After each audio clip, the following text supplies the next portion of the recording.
Almost to the halfway point of the Big Ten season, so let's take a look at the frontrunners for the Big Ten Coach of the Year.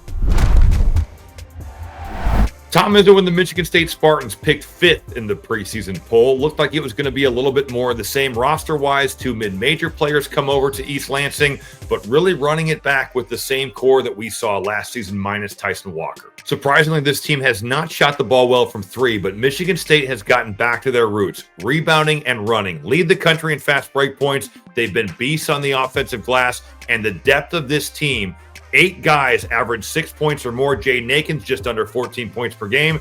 Tom Izzo has gone back to the old recipe. They start making some threes. This team could make some noise come March, and he could be the Big Ten Coach of the Year.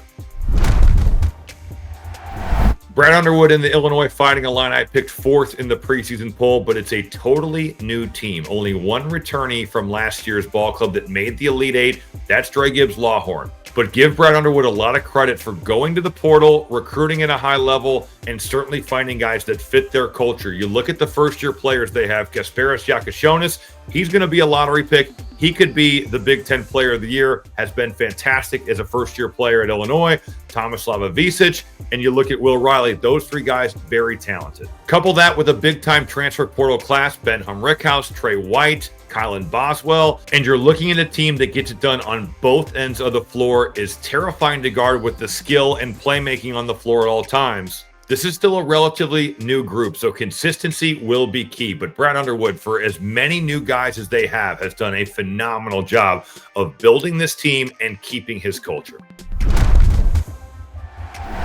Dusty May, in his first year in Ann Arbor, picked 9th in the preseason poll, but they have overachieved that ranking. Very similar situation to what we see in Champaign, where there's so many new faces. Namari Burnett and Will Cheddar, the only 2 holdovers from last year's Michigan team. But Dusty May absolutely killed it in the portal to build a very functional roster.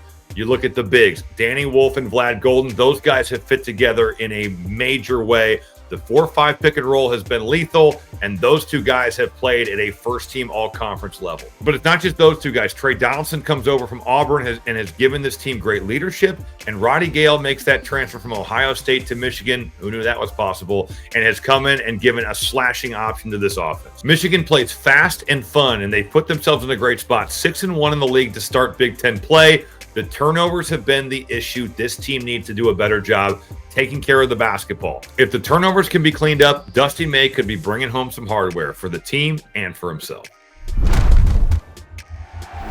High expectations for Matt Painter have become the norm, and West Lafayette picked 1st in the Big Ten preseason poll, reached last year's national championship game, but Painter and Purdue had to figure out how to replace 2-time National Player of the Year Zach Edey and an important piece to last year's team in Lance Jones. A hot start to the season saw Purdue knock off number 2 Alabama at home and top 25 Ole Miss on a neutral site. But around Christmas, a tough loss to Texas A&M and a blowout loss to Auburn had some doubters circling the wagons. But this Purdue team has regrouped and become impressive defensively. They've gone 7-1 since the Auburn loss. Braden Smith is one of the best point guards in all of college basketball. Trey Kaufman-Renn has made a real jump in his junior season, and Fletcher Lawyer is as solid as a third scorer as you'll find anywhere. Purdue looks much different from what we saw last year, but they've put themselves in a spot to have success in the Big Ten, a 7-2 start. Certainly the defense will have to stay at the level we've seen, but if they do that, Matt Painter could be a very happy man come March. Greg Gard and the Wisconsin Badgers were picked tied for 12th in the preseason poll. You look at who they lost from last year, and it's understandably why. No Tyler Wall, no Chucky Hepburn, no AJ Storr. A lot of new faces had to play different roles for this Wisconsin team, and they have done it and done it in a big way. Got off to a great start to their season in November. Impressive win over Arizona, where they hung over 100 points on the Wildcats and showed what this new look Badger offense could be. Wisconsin is playing at their fastest tempo ever in the Ken Pom era. That dates back to 1997. They're getting out and going. They're getting to the rim.